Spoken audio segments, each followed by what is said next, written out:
नमस्कार, मैं हूं करमवीर और आप देख रहे हैं फॉलो अप। इन दिनों सियासी पारा पूरी तरह से गर्म है। भाजपा और कांग्रेस में आरोप प्रत्यारोप का दौर भी जारी है।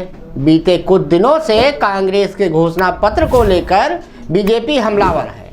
अपने मोदी सर रैलियों में आरोप लगा रहे हैं कि कांग्रेस लोगों की संपत्ति इकट्ठा कर बंदर बाट करेगी।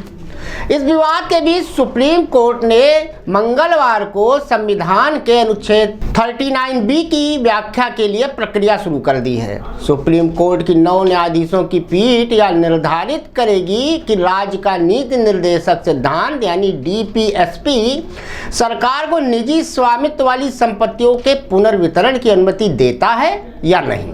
ये मुद्दा साल 1977 के रंगनाथ रेड्डी मामले के चलते उपजा है, जिस पर जस्टिस BR कृष्णा अय्यर ने असहमतिपूर्ण दृष्टिकोण रखा है।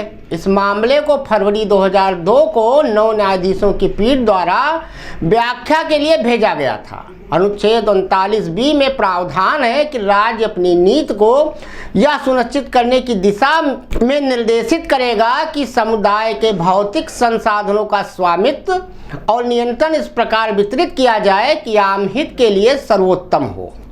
कई वरिष्ठ अधिवक्ताओं ने इस पर तर्क दिया कि सामुदायिक संसाधनों में कभी भी निजी स्वामित्व वाली संपत्तियां शामिल नहीं हो सकती। अधिवक्ताओं के मुताबिक संविधान से चलने वाले लोकतांत्रिक देश में इस विचार की कोई जगह नहीं है, जो नागरिकों के मौलिक अधिकारों को प्रधानता देता है।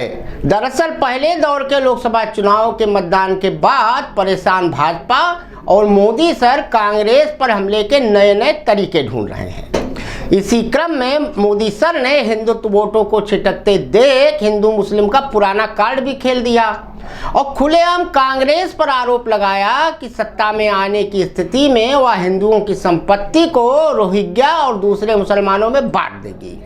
इसके लिए मोदी सर ने पूर्व प्रधानमंत्री मनमोहन सिंह के एक पुराने बयान को भी आधार बनाया। कांग्रेस अभी प्रधानमंत्री के आरोपों को नकारने और झूठे सिद्ध करने में लगी ही थी कि गांधी परिवार के नजदीकी सैम पित्रोदा ने विरासत टैक्स की बात कर कांग्रेस के लिए नई मुश्किलें खड़ी कर दी हैं। मंगलसूत्र और संपत्ति को लेकर जारी वार पलटवार के बीच इंडियन ओवरसीज कांग्रेस के अध्यक्ष सैम पित्रोदा की टिप्पणी के बाद भाजपा नई एनर्जी के साथ कांग्रेस पर हमलावर है, तो उधर कांग्रेस सैम पित्रोदा के बचाव में उतर आई है। दरअसल देश में जारी सियासी गर्मी के बीच सैम पित्रोदा का एक वीडियो तेजी से सोशल मीडिया पर वायरल हो रहा है, जिसमें उन्होंने अमेरिका के विरासत टैक्स का जिक्र किया है। उनके इस बयान के बाद भाजपा ने उन्हें घेरते हुए कांग्रेस पर देश को बर्बाद करने का आरोप लगाया।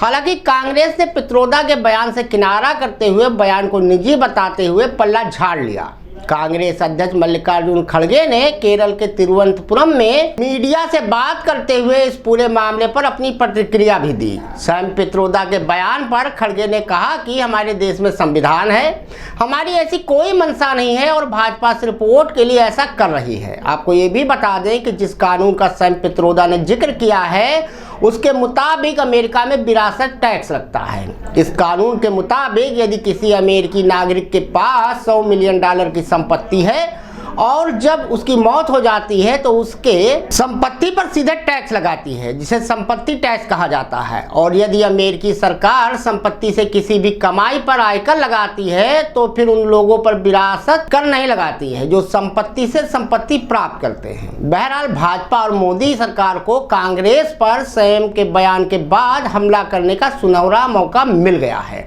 मोदी सर पिछले 2-3 दिन से जिस तरह रोहिंग्या और पूर्व प्रधानमंत्री मनमोहन सिंह के पुराने बयानों को आधार बनाकर कांग्रेस को घेर रहे थे, पित्रोदा के बयान ने भाजपा और मोदी सर के बयान को आधार दे दिया है। पहले से ही मुसीबतों में घिरी कांग्रेस के लिए इस नई मुसीबत से पार पाना अब मुमकिन नहीं है और आसान भी नहीं है।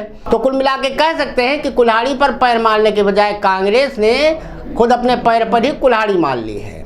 अब सैम पित्रोदा के बयान के बाद से भाजपा जिस तरह हमलावर है और अपने मोदी सर जिस तरह जनसभाओं में इस बात को रख रहे हैं, उससे आने वाले दिनों में कांग्रेस के लिए कहीं ना कहीं मुसीबत जरूर बढ़ेगी।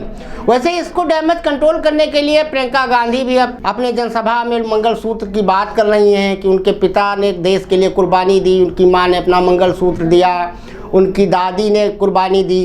तो कुल मिला के देखना ये होगा कि दूसरे चरण का चुनाव महज 2 दिन के बाद होना है। इसके अलावा अभी 5 चरण और हैं, उसमें क्या होता है। वैसे कुल मिला के एक चीज़ और भी कहा जा सकता है कि अपने मोदी सर कम मतदान प्रतिशत से कहीं ना कहीं डिस्टर्ब भी हैं। उनको ये लग रहा है कि जो शहरी वोटर है, जो भाजपा का कोर वोटर होता है, अगर वो घर से नहीं निकला तो मोदी हैं तो मुमकिन है, और अब की बार 400 पार वाला जो इनका नारा है वो महज जुमला बन के रह जाएगा।